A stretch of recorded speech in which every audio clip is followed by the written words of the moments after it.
Les nazis se sont moqués d'un clown, jusqu'à découvrir qu'il sauvait des enfants juifs. Max Jacob Entro. Les officiers de la Gestapo riaient quand ils le voyaient passer dans les rues de Drancy avec son nez rouge et ses chaussures énormes.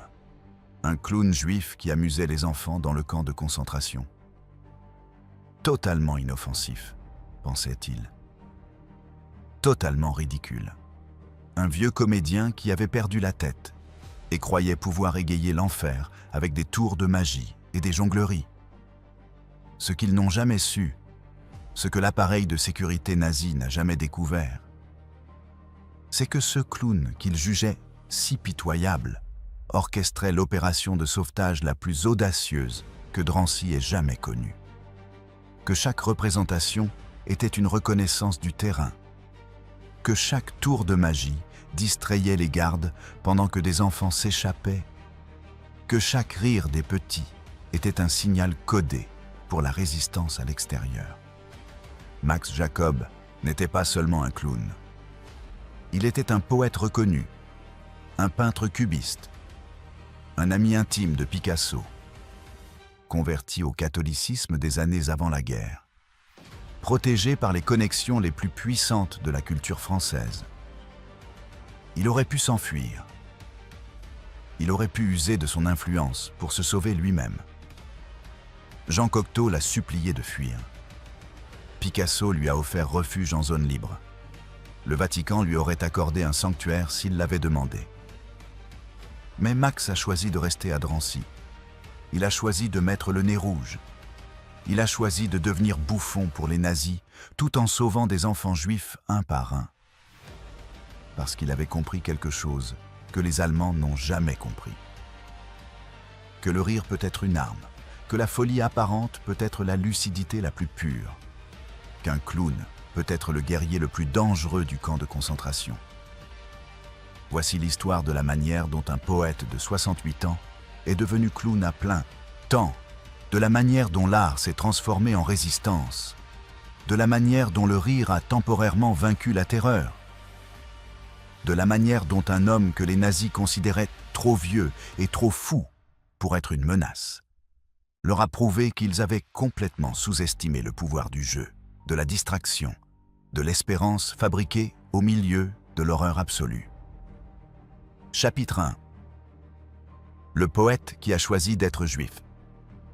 Max Jacob naquit le 12 juillet 1876 à Quimper, en Bretagne, dans une famille juive installée en France depuis des générations. Son père était tailleur et antiquaire, un homme respectable qui espérait que Max suivrait une carrière conventionnelle, avocat peut-être, ou commerçant prospère. Mais Max, dès l'enfance, montra des penchants complètement différents. Il était fasciné par les mots, par la manière dont ils pouvaient se plier et se tordre pour créer des significations multiples, par le fait qu'un poème pouvait dire une chose en surface et quelque chose de totalement différent en dessous. Il passait des heures à écrire dans des cahiers qu'il cachait à son père, parce qu'il savait que la poésie n'était pas un métier sérieux.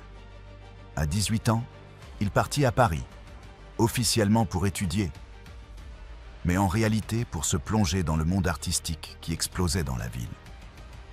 Nous étions en 1894, et Paris bouillonnait de mouvements nouveaux, d'idées radicales, d'artistes qui détruisaient toutes les règles de l'art classique pour bâtir quelque chose d'entièrement neuf. Max s'installa à Montmartre, le quartier bohème, où vivaient les artistes pauvres, les poètes affamés, les peintres révolutionnaires. Il loua une chambre minuscule dans un immeuble qui tombait en ruine, mais où la créativité habitait chaque étage. Il rencontra tout le monde. Guillaume Apollinaire, qui deviendrait son meilleur ami et rival littéraire, André Salmon, Marie Laurencin. Mais l'amitié qui changea sa vie fut celle d'un jeune peintre espagnol, arrivé à Paris à 19 ans, doté d'un talent sauvage, Pablo Picasso. Max et Picasso devinrent inséparables en 1901. Max avait 25 ans et Picasso 20. Mais ils partagèrent la conviction que l'art devait rompre complètement avec le passé. Ils se retrouvaient dans des cafés bon marché, discutaient jusqu'à l'aube de poésie et de peinture. Max dévoilait à Picasso les secrets de la langue française et de la culture parisienne. Picasso montrait à Max de nouvelles façons de voir le monde visuel. Max posa constamment pour Picasso. Il existe des dizaines de portraits de Max Jacob réalisés par Picasso, dans des styles différents, au fil de l'évolution du peintre espagnol, de la période bleue à la période rose, puis au cubisme. Max devint le modèle favori de Picasso, parce qu'il pouvait rester immobile des heures, tout en conversant sur la philosophie et l'art.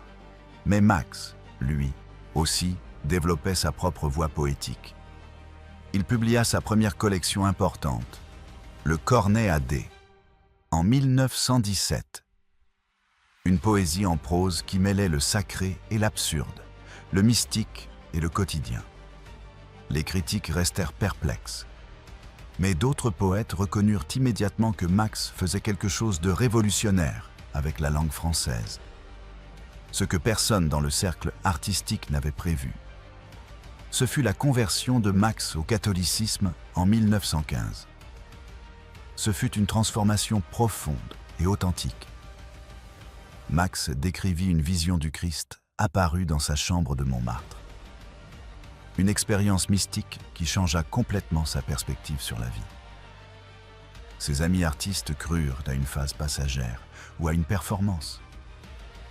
Picasso, surtout, se montra sceptique, car Max avait toujours été théâtral dans tout ce qu'il faisait. Mais Max était parfaitement sérieux. Il se fit baptiser, avec Picasso comme parrain, même si Picasso ne croyait en rien de tout cela.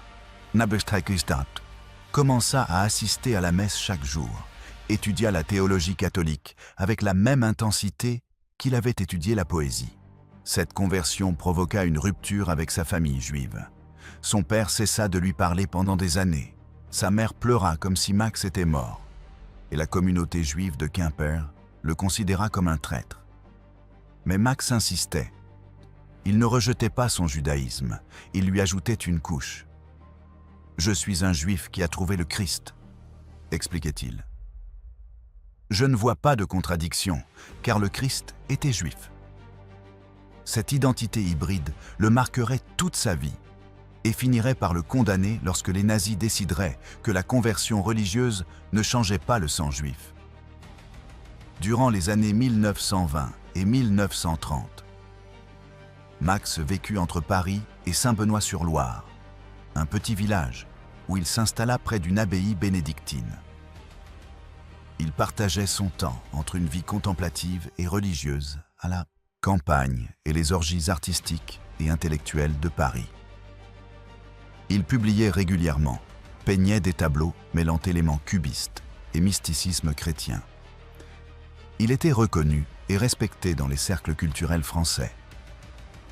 Quand la guerre éclata en 1939, Max avait 63 ans, l'âge où la plupart des hommes songent à une retraite tranquille. Mais Max vivait encore avec une intensité entière. Il écrivait, peignait, priait.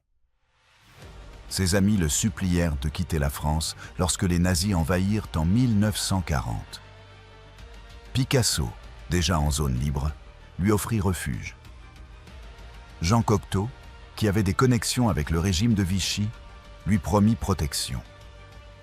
Le Vatican lui aurait accordé l'asile s'il l'avait demandé, parce qu'il était un catholique converti et un auteur religieux respecté. Mais Max resta à Saint-Benoît-sur-Loire, par obstination de vieil homme qui ne voulait pas abandonner sa maison, parfois aussi que sa conversion le protégerait, et parce qu'il ne pouvait pas croire que la France déporterait des citoyens français qui avaient contribué à la culture nationale. Ce fut un optimisme fatal. Les lois anti-juives de Vichy commencèrent en 1940 et s'aggravèrent progressivement. En 1941, Max était enregistré comme juif malgré sa conversion. En 1942, il subissait toutes les restrictions nazies. Les nazis ne reconnaissaient pas les conversions. L'identité juive, dans leur idéologie, était raciale, non religieuse. Un grand-père juif suffisait à faire de Max un juif. Peu importait le nombre de messes auxquelles il assistait. Le 24 février 1944, la Gestapo arrêta Max Jacob à Saint-Benoît-sur-Loire. Ils le sortirent de l'abbaye où il priait, l'entravèrent devant des moines horrifiés qui protestaient. Max était un catholique dévot. Les officiers allemands rirent. « Vous, les Français, vous êtes si naïfs. Ce juif vous a trompé avec son théâtre religieux, mais nous connaissons la vérité. » Du sang. Max fut transféré à Drancy, le camp de transit aux portes de Paris, où l'on rassemblait les juifs français avant de les déporter à Auschwitz. Drancy était la dernière étape avant les wagons à bestiaux vers l'Est. La plupart de ceux qui entraient à Drancy ne revenaient jamais. C'était un purgatoire où des familles attendèrent leur tour pour l'enfer. Max arriva à Drancy le 28 février 1944. Il avait 67 ans, une santé fragile, une bronchite chronique et des problèmes cardiaques. Les conditions de Drancy étaient brutales, même pour des jeunes en bonne santé. Pour un homme âgé et malade, c'était une condamnation à mort lente. Mais Max n'arriva pas à Drancy en victime brisée. Il y arriva en poète qui comprenait la puissance de la performance, en artiste qui savait que la perception pouvait être manipulée, en catholique juif qui avait vécu toute sa vie à l'intersection d'identités contradictoires et avait appris à traverser des espaces impossibles. Il arriva avec un plan, pas encore entièrement formulé, même pour lui, qui commença à se dessiner dans les premiers jours, lorsqu'il vit les enfants du camp et comprit qu'il devait faire plus que prier. Chapitre 2. L'enfer de Drancy n'était pas un camp d'extermination comme Auschwitz, mais son antichambre, un ensemble d'immeubles en béton construits dans les années 1930 comme projet de logements sociaux jamais achevé. Les nazis le transformèrent en camp de transit en 1941. Et en 1944, il avait déjà traité des dizaines de milliers de juifs français en route vers l'Est. Les bâtiments formaient un grand U autour d'une cour centrale de terre. Des barbelés entouraient tout le périmètre. Des miradors aux angles, avec des gardes armés, pointèrent leurs armes vers l'intérieur, pas vers l'extérieur. Car la menace n'était pas une invasion, mais une évasion. L'architecture elle-même était pensée pour déshumaniser.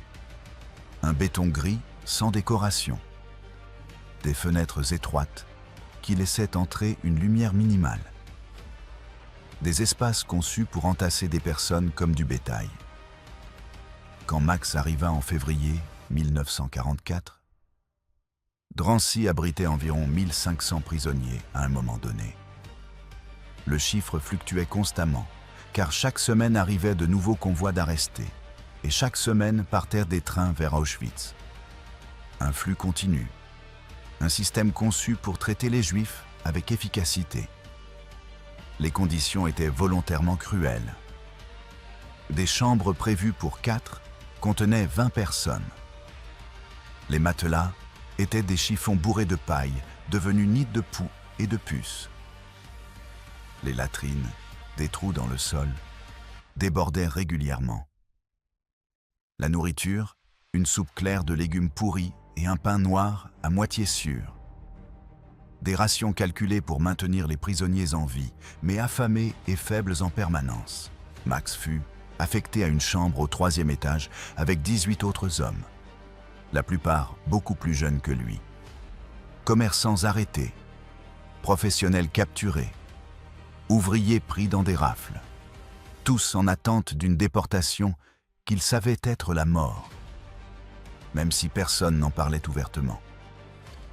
Dès les premiers jours, Max observa la routine de Drancy avec l'œil du poète et de l'artiste.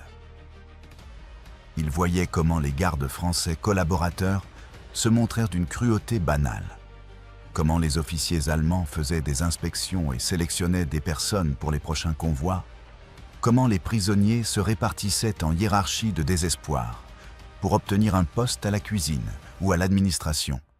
qui donnait une ration supplémentaire ou un sursis.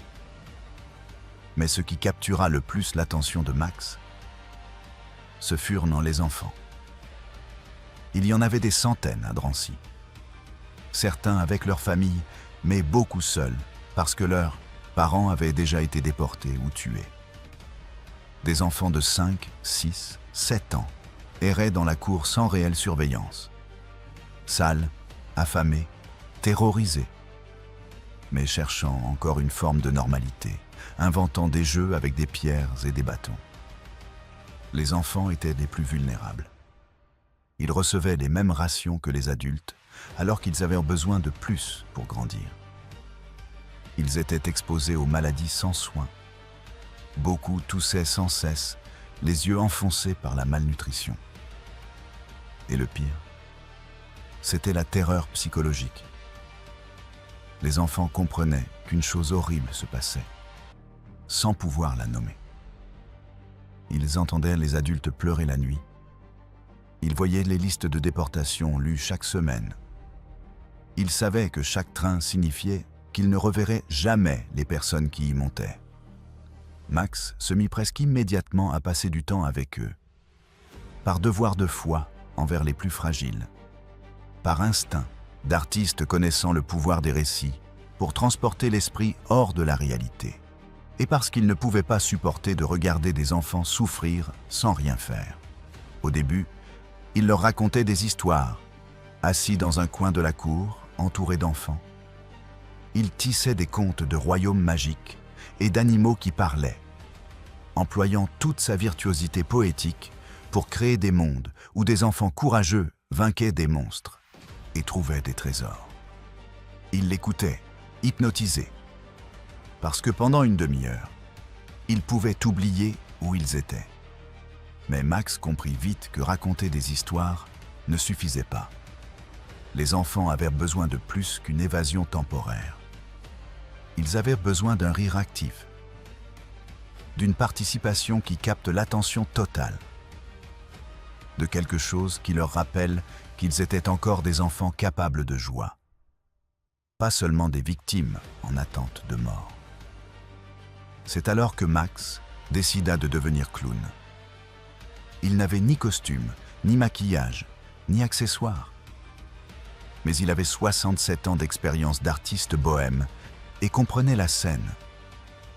Il trouva un morceau de tissu rouge et l'attacha sur son nez, entoura ses chaussures de chiffon pour les faire paraître énormes, s'entraîna à marcher avec des pas exagérés et des chutes comiques. Sa première représentation fut un désastre technique, mais un triomphe émotionnel. Un matin, il entra dans la cour en marchant de façon ridicule, avec son nez rouge improvisé. Mima une chasse à des papillons invisibles et s'écroula à chaque fois qu'il croyait les attraper. Les enfants le regardèrent, d'abord perplexes, puis ils commencèrent à rire. De petits rires timides, puis de véritables éclats. Les gardes français observaient avec mépris. Des officiers allemands de passage riaient d'un rire moqueur. Regardez ce vieux juif fou qui se prend pour un acteur. Ils croyaient que Max avait perdu la raison sous le choc du camp, exactement ce que Max voulait. Tant qu'il le prendrait pour inoffensif et pathétique, il ne regarderait pas ce qu'il faisait réellement. Max développa une routine complète au fil des semaines. Chaque matin à 10 heures, il jouait 1 heure dans la cour. Jonglage avec des pierres peintes, tours de magie improvisés avec des cartes en carton volé, sketch physique où il faisait semblant d'être une statue qui prend vie ou un mime coincé dans une boîte invisible. Tout était conçu pour capter l'attention entière des enfants. Les spectacles devinrent un rituel qu'ils attendaient, une lueur dans les ténèbres. Mais Max n'amusait pas seulement. Il construisait quelque chose de bien plus complexe. Il créait un système où les enfants le voyaient comme une autorité alternative, où ils apprenaient à suivre ses consignes sans discuter, où ils s'habituaient à obéir à ses signaux. Et tout cela serait crucial plus tard, quand Max utiliserait ces spectacles pour autre chose que l'amusement. Chapitre 3. Le réseau de résistance. Ce que Max découvrit durant ses premières semaines à Drancy, c'est que le camp n'était pas une forteresse impénétrable. Il y avait des fissures dans le système, que des personnes assez fines pouvaient exploiter. La première fissure, c'était que les gardes français qui administraient Drancy sous supervision allemande étaient moins idéologiquement déterminés à exterminer les Juifs que leurs homologues nazis. Certains étaient antisémites convaincus, mais beaucoup n'étaient que des hommes qui avaient accepté un emploi pendant l'occupation et se retrouvaient piégés dans une position moralement abjecte. Max repéra plusieurs gardes qui montraient des signes d'inconfort. Des hommes qui évitaient de regarder les enfants dans les yeux, qui faisaient les comptages plus lentement que nécessaire, qui laissaient parfois des colis de nourriture sans surveillance, permettant aux prisonniers d'en subtiliser. Ils n'étaient pas des héros, mais pas non plus des monstres. Des hommes coincés dans une machine, cherchant parfois de petites manières d'alléger leur culpabilité. Max commença à cultiver des liens avec eux en utilisant exactement les compétences qu'il avait affinées pendant des décennies dans le monde artistique parisien. Lire les gens, trouver ce dont ils avaient besoin émotionnellement, leur donner l'impression qu'ils participaient à quelque chose de noble plutôt qu'à quelque chose d'ignoble. Il y avait un jeune garde nommé Henri, ancien instituteur avant la guerre. Max le surprit en train d'observer les spectacles avec une expression mélancolique. Après, il s'approcha et entama une conversation sur l'éducation, sur l'importance de préserver l'innocence même dans des circonstances terribles. Henri répondit d'abord sèchement, puis finit par admettre qu'il détestait voir des enfants dans le camp. Pendant des semaines, Max entretint une amitié prudente avec Henri. Il ne demandait jamais rien directement, parlait de philosophie, d'enfance, de ce qu'on doit aux plus fragiles. Peu à peu, Henri commença à rendre de petits services. Il apportait des crayons volés au bureau administratif pour que les enfants puissent dessiner. Parfois, il avertissait Max des inspections surprises, afin qu'il cache des enfants malades qui pourraient être sélectionnés pour une déportation immédiate. La deuxième fissure, c'était que Drancy n'était pas totalement isolé du monde extérieur. Des ouvriers civils français entraient chaque jour pour l'entretien, pour livrer des fournitures. Des messagers apportaient des documents de l'administration de Vichy. Il y avait même des visites occasionnelles de la Croix-Rouge, dont les rapports étaient censurés. Autant de points de contact possibles avec la résistance. Max utilisa sa notoriété de poète et d'artiste pour établir des connexions. Quand les ouvriers entraient, il glissait qu'il était l'ami de Picasso et de Cocteau. Certains connaissaient son œuvre. Quand ils comprenaient qui il était, Max construisait rapidement une complicité. Portez ce message à telle adresse. Dites mon nom à telle personne. C'étaient des gestes minuscules, mais il créait des lignes de communication. Le lien le plus important fut celui qu'il établit avec une résistante travaillant comme infirmière à l'infirmerie de Drancy. Elle s'appelait Simone et appartenait à un petit réseau clandestin qui tentait de sortir des enfants juifs du camp. Le réseau était fragile, pauvre en moyens, mais connecté à des familles chrétiennes prêtes à cacher des enfants et à des faussaires capables de produire de faux papiers. Simone se méfia d'abord de Max. Il était nouveau. Et les nazis plaçaient parfois des prisonniers collaborateurs pour identifier la résistance. Mais Max gagna graduellement sa confiance en montrant qu'il comprenait les risques et qu'il était prêt à aider, quel qu'en soit le prix. Son âge jouait en sa faveur. Il semblait improbable qu'un homme malade de 67 ans soit un agent de la Gestapo. Simone lui expliqua le système existant. Parfois, lors du transfert d'enfants gravement malades vers un hôpital, La résistance interceptait le transport et les enfants disparaissaient dans un réseau de maisons sûres. Mais ces occasions se raréfiaient, car les Allemands avaient restreint les transferts après avoir découvert plusieurs évasions. Seuls les cas désespérés étaient envoyés dehors, et encore, avec des autorisations multiples. Max proposa une autre idée. Selon lui, il fallait utiliser la routine quotidienne du camp pour créer des fenêtres d'évasion qui ne dépendaient pas d'événements exceptionnels. Il proposa d'utiliser ces spectacles de clowns comme distraction pour faire sortir des enfants pendant le chaos du changement de garde.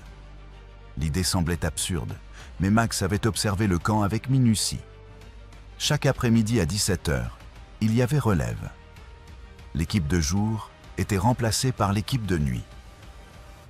Pendant 15 à 20 minutes, la confusion régnait. Rapports, comptages, incidents.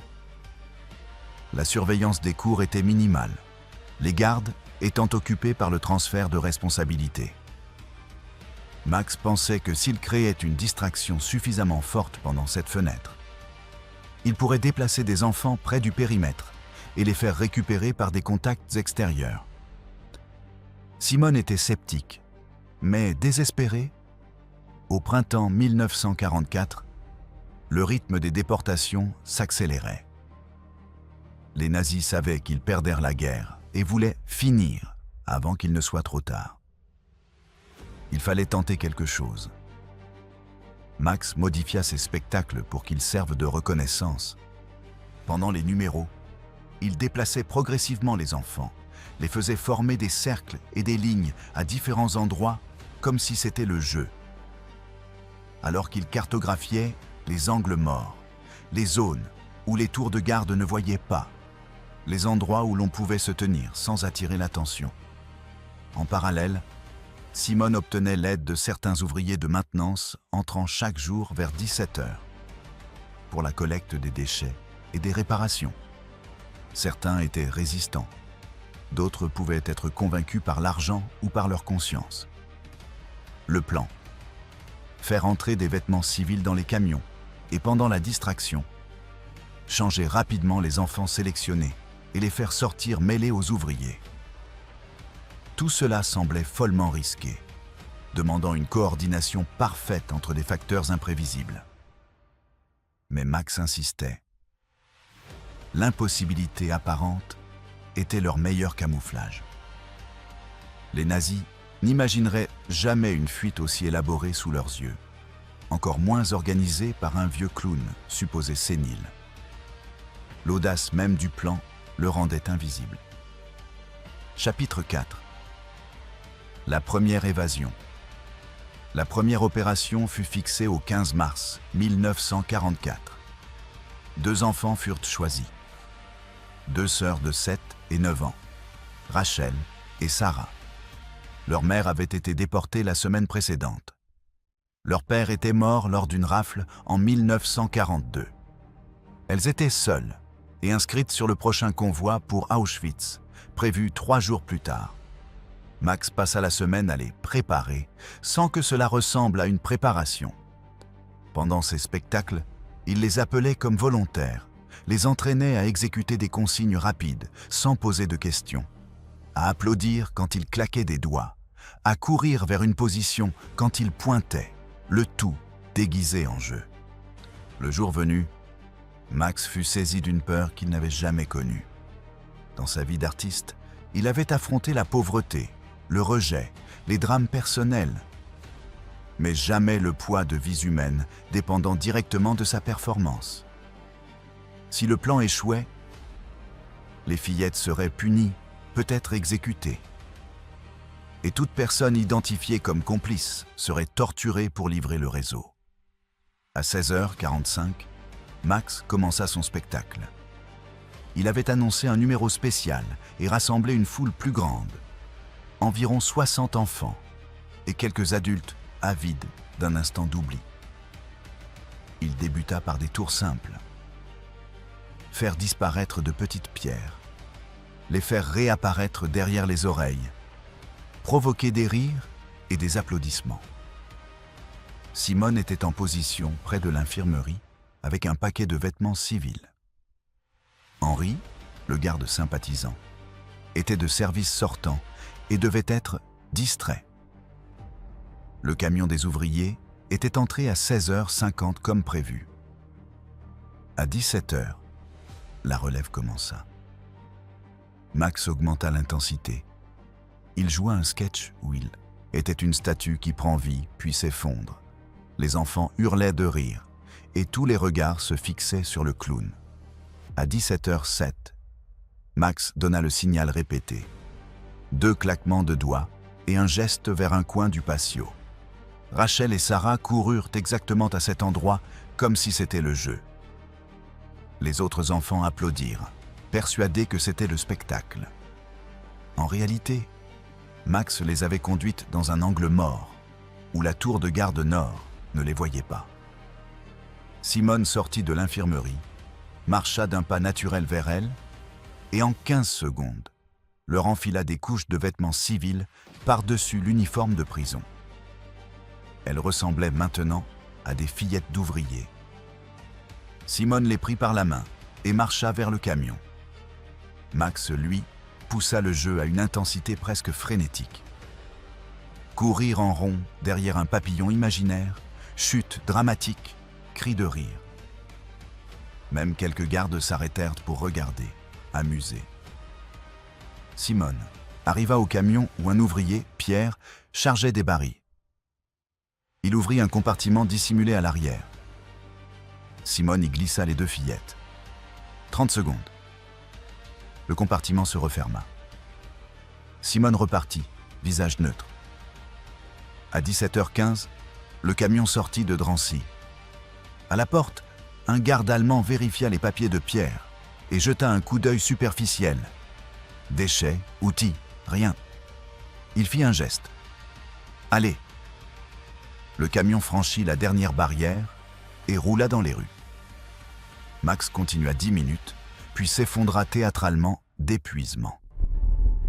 Les enfants se pressèrent autour de lui, inquiets. Il se releva en saluant et ils applaudirent. Un succès. Ce n'est que le soir, lors du comptage, que les gardes remarquèrent l'absence. Alarme. Confinement. Les prisonniers durent de rester dans la cour pendant 3 heures, dans le froid de mars. Les officiers allemands étaient furieux, exigeaient de comprendre. Ils interrogèrent les gardes, épluchèrent les registres, questionnèrent des prisonniers au hasard. Mais personne n'avait vu quoi que ce soit. Les enfants n'avaient pas compris. Pour eux, tout faisait partie du show. Les adultes non impliqués n'avaient rien remarqué, emportés par la confusion de la relève et du spectacle. Max fut interrogé comme tous les autres. Un officier lui hurla en français approximatif s'il avait vu les fillettes. Max répondit avec une confusion crédible de vieil homme, jouant plus sénile encore. Il bafouilla sur le spectacle, sur les enfants qui bougeaient tout le temps, sur l'impossibilité de suivre chacun. L'officier le balaya. Témoin inutile, trop vieux, manifestement dérangé par le camp. L'enquête dura des jours, sans résultat. Les Allemands conclurent que la fuite s'était produite pendant la relève. Ils ne relièrent jamais l'évasion au clown. Pendant ce temps, Rachel et Sarah furent conduites par Pierre à une maison sûre à Paris, cachée dans un grenier par une famille chrétienne, puis dotées de faux papiers et déplacées à la campagne, où elles survécurent en tant qu'orphelines catholiques évacuées. Elles vécurent. Plus tard, elles retrouvèrent un oncle survivant. Elles grandirent, eurent des familles et n'oublièrent jamais le vieux clown qui les avait sauvées avec des tours de magie et du rire. Chapitre 5. L'escalade des opérations. Le succès du premier sauvetage donna à Max et à Simone la confiance nécessaire pour élargir l'opération, tout en comprenant qu'ils ne pouvaient pas répéter trop souvent la même méthode. Tôt ou tard, les gardes repéreraient un schéma. Ils devaient varier les techniques tout en gardant le principe central. utilisaient les spectacles de clowns comme distraction et comme entraînement. En mars et avril 1944, ils développèrent plusieurs variantes. Parfois, les enfants sortaient cachés dans des camions de déchets. D'autres fois, déguisés en enfants d'ouvriers, civils, ils passaient à pied au moment où plusieurs civils entraient et sortaient. Parfois, ils profitaient de transferts médicaux réels, augmentés, par des enfants qui simulaient des symptômes avec l'aide de Simone. Max créa 5 spectacles différents qu'il pouvait alterner. Le numéro de magie était idéal pour apprendre aux enfants à exécuter des consignes rapides. Le mime permettait de déplacer des groupes entiers dans la cour sans éveiller les soupçons. Le numéro pseudo-acrobatique, où il feignait des culbutes et échouait toujours de façon comique, était parfait pour créer un chaos visuel qui brouillait la perception des gardes. Qui était où, à quel moment? Mais chaque évasion augmentait le risque. À chaque tentative, une chance que quelque chose déraille. Un garde trop observateur, un enfant paniqué au mauvais moment, un ouvrier qui craque sous la pression. Max évaluait chaque opération à environ 70% de réussite, ce qui signifiait mathématiquement qu'un jour, ils échoueraient, et que ce jour-là, ils seraient tous exécutés. Malgré tout, ils continuèrent, car l'alternative était pire. Chaque semaine, des trains partaient de Drancy pour Auschwitz. Chaque semaine, des dizaines d'enfants étaient entassés dans des wagons, et tous savaient ce que cela signifiait, même si la fiction officielle parlait de réinstallation. Sauver 5 enfants par mois, c'était 5 vies arrachées aux cendres. Le réseau s'étendit. Henri recruta 2 autres gardes moralement en conflit. Pierre mit Simone en contact avec d'autres résistants, et le réseau de maisons sûres s'élargit. Parfois, les enfants passaient par une chaîne de cachettes jusqu'à atteindre la zone libre, voire la frontière suisse. Max devint une figure centrale à Drancy. Les enfants l'adoraient. Les adultes le respectaient pour maintenir un peu de morale. Les gardes français le voyaient comme un vieux inoffensif, un peu fou, mais utile. Les enfants étaient de plus gérables après le spectacle. Les officiers allemands passaient, riaient. Le juif sénile qui s'imagine artiste. Cette perception était sa protection. Les nazis, prisonniers de leur idéologie, ne pouvaient pas concevoir qu'un vieil homme malade, déguisé en clown, fût une menace. Pour eux, Max était une caricature de dégénérescence, un acteur raté accroché à ses fantasmes. Mais sa santé se dégradait vite. Avril 1944. Il avait 68 ans, mangeait trop peu, dormait sur de la paille infestée, vivait dans un stress permanent, devant jouer le clown et le stratège à la fois. Simone le supplia de se reposer, de laisser d'autres prendre le relais. Max refusa. Le plan ne fonctionnait que parce que c'était lui. Les enfants avaient confiance en lui. Les gardes l'avaient classé inoffensif. Changer de figure attirerait l'attention. Et Max savait, au fond, qu'il ne sortirait probablement pas vivant de Drancy.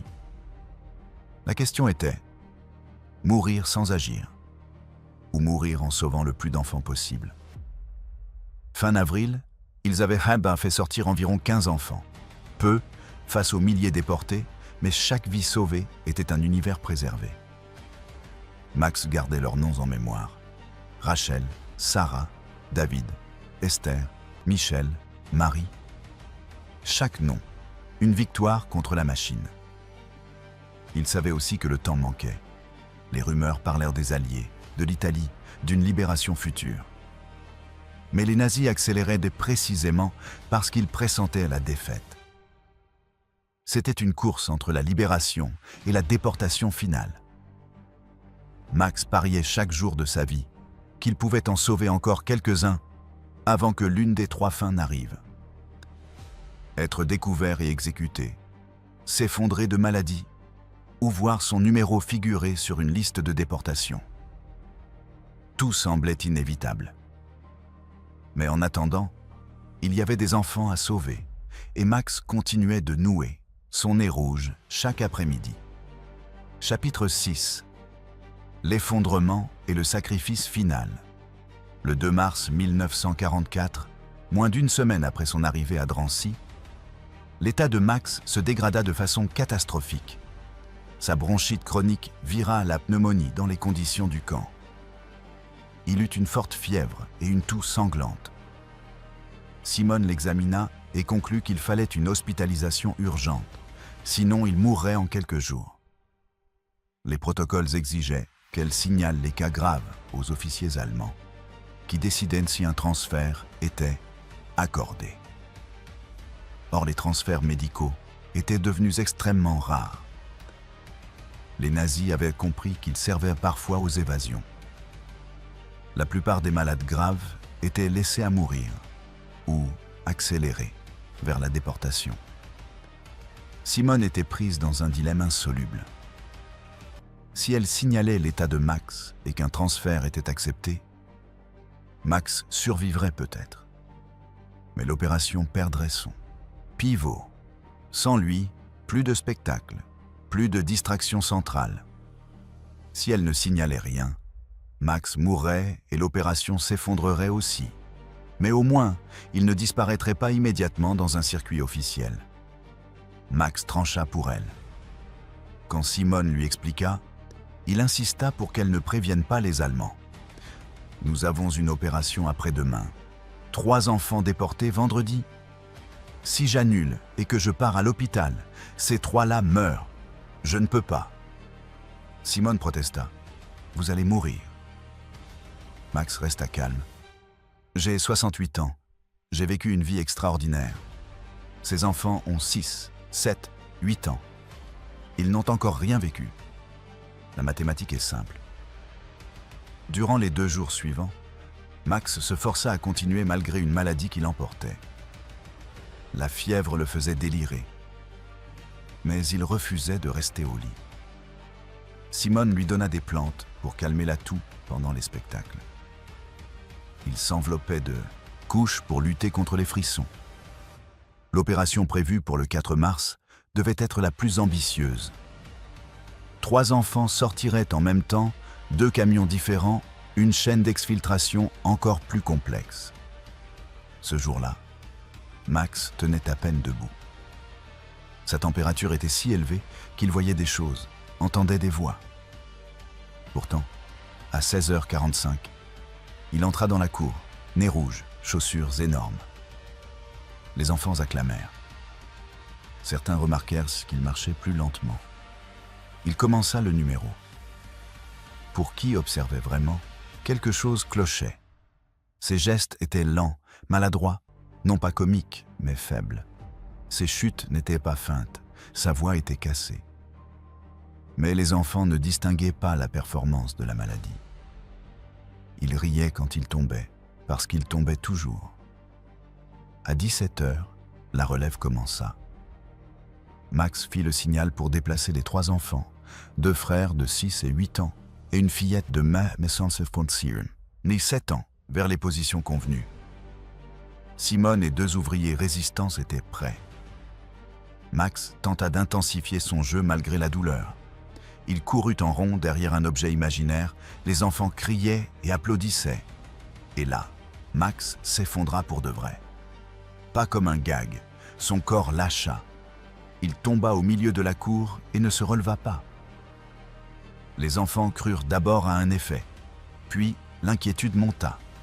Simone accourut en criant qu'il fallait un médecin. Les gardes convergèrent. Et dans la confusion totale, tout le monde fixé sur le clown à terre, l'évasion se fit parfaitement. Les 3 enfants furent habillés, dissimulés et sortis dans les camions, qui quittèrent Drancy sans inspection sérieuse.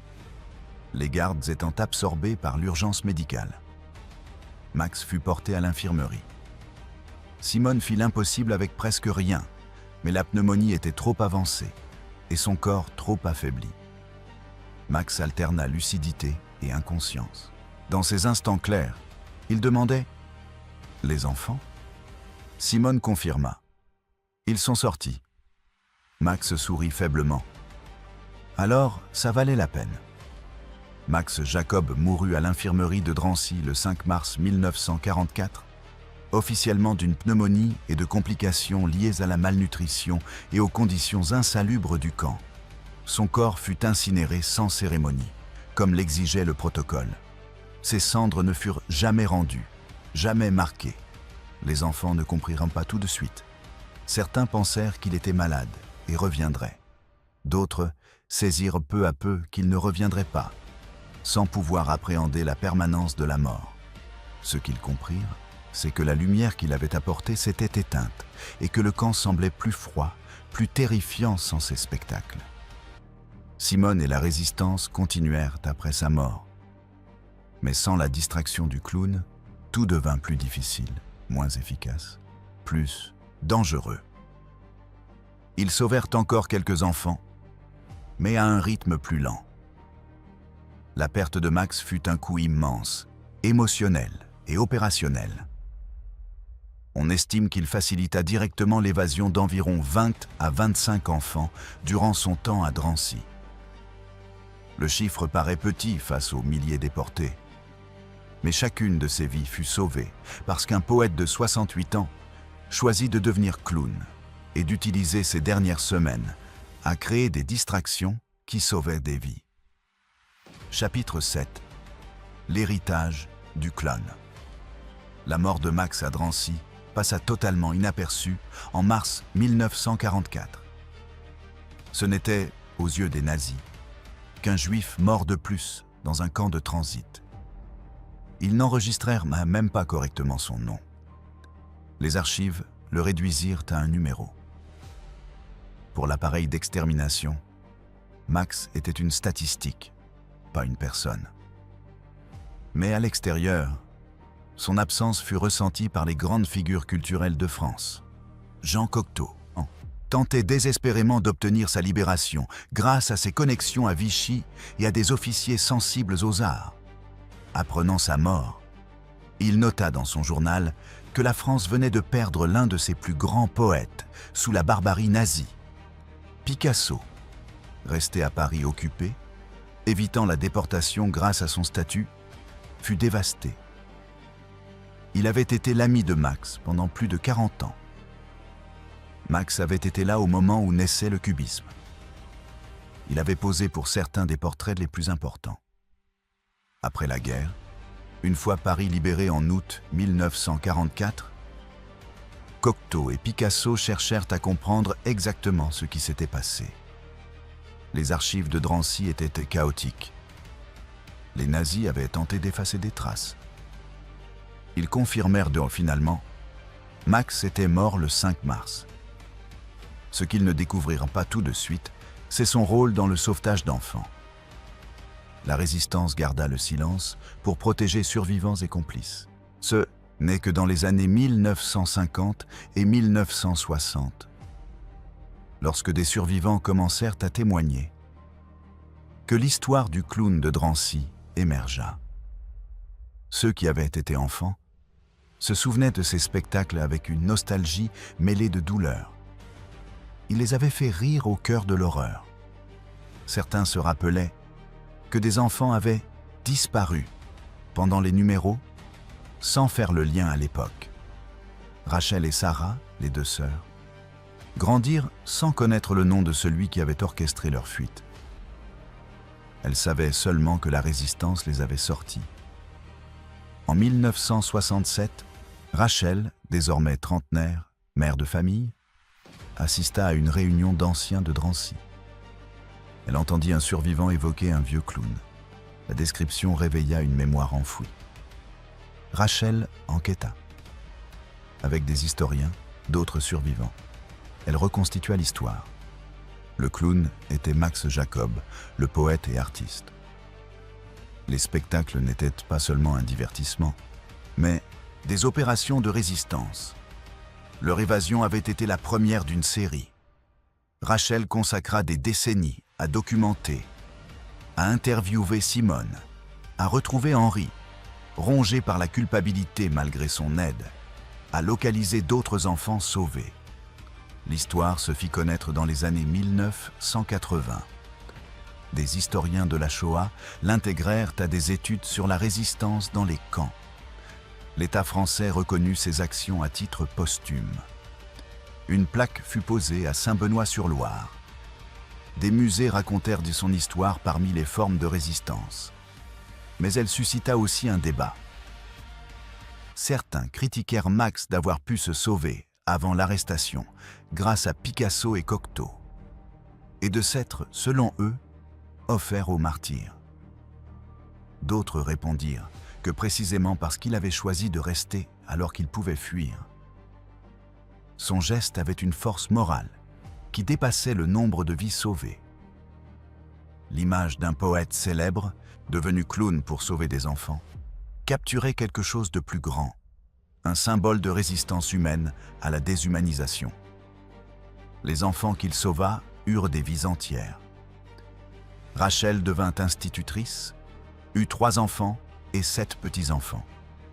Sarah devint infirmière, eut 2 enfants. Les frères sauvés lors de la dernière opération devinrent ingénieurs et architectes. Chacun bâtit une vie qui aurait été impossible sans le clown. Des études démographiques suggèrent que ces 20 à 25 enfants ont engendré environ 80 à 100 descendants directs aujourd'hui. Petits-enfants, arrière-petits-enfants. Chacun existe parce qu'un poète âgé décida que faire rire et distraire valait plus que préserver sa propre santé. Le débat sur l'héritage touche aussi à la question: qu'est-ce que l'héroïsme dans un génocide? On cite souvent des géants comme Oskar Schindler ou Raoul Wallenberg, qui sauvèrent des centaines, des milliers, des dizaines de milliers. Comparé à eux, 20 vies semblent peu. Mais des historiens rappellent que juger la résistance au seul nombre ignore le contexte.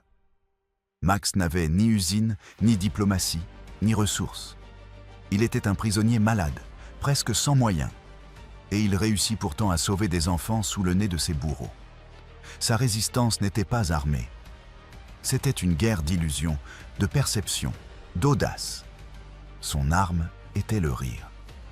Sa stratégie consistait à se faire voir comme inoffensif. Les nazis, obsédés par la force, ne pouvaient pas comprendre qu'un clown vieux et juif puisse être dangereux. Cette cécité conceptuelle fut exploitée avec une intelligence et un courage absolus.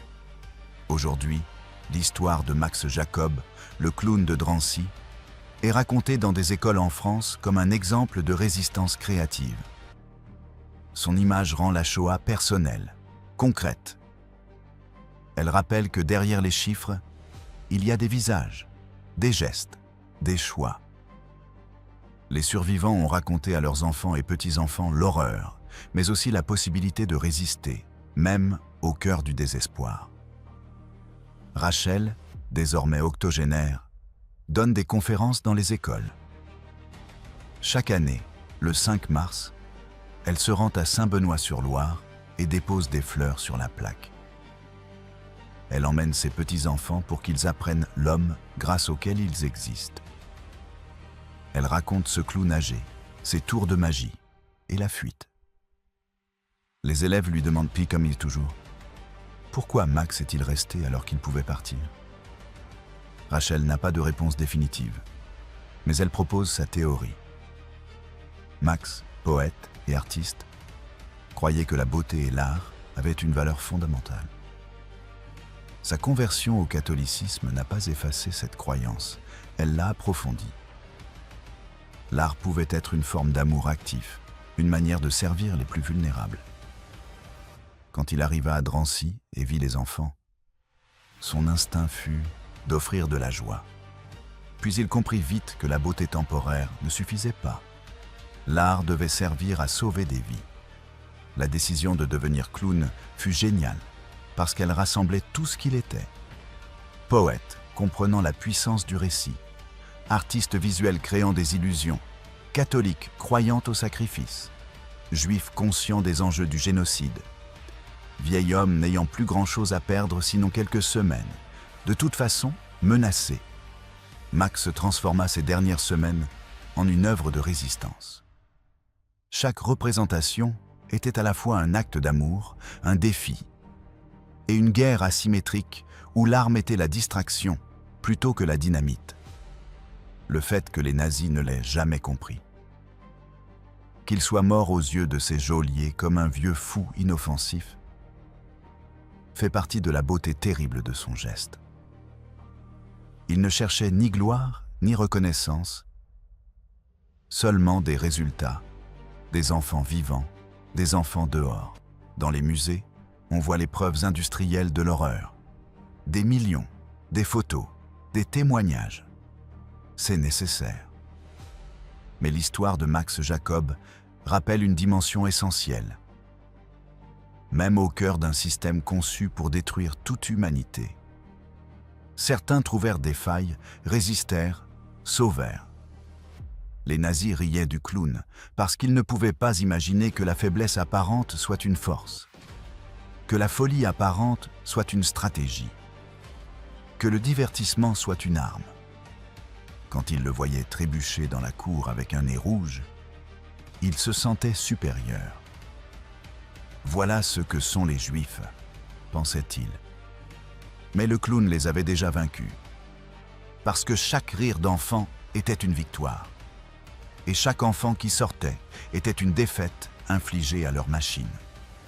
L'image finale de Max est celle d'un poète de 68 ans mourant de pneumonie dans une infirmerie de Caen, le corps brisé par la privation, mais souriant faiblement lorsqu'on lui confirme que les 3 derniers enfants ont réussi. Ce sourire contient tout. L'idée que sa vie d'art a culminé dans un acte concret qui sauva des vies. Que les mots et la scène servirent à quelque chose de plus haut que la renommée. Max Jacob, le clown de Drancy, nous enseigne que la résistance n'a pas toujours le visage qu'on attend. Que l'héroïsme peut prendre la forme d'un vieil homme au nez rouge, faisant des tours de magie. Que le rire peut être un défi. Et que sauver 20 vies quand le monde brûle est une victoire absolue. Les nazis se moquèrent du clown jusqu'à ce qu'il soit trop tard pour comprendre qu'il les avait vaincus.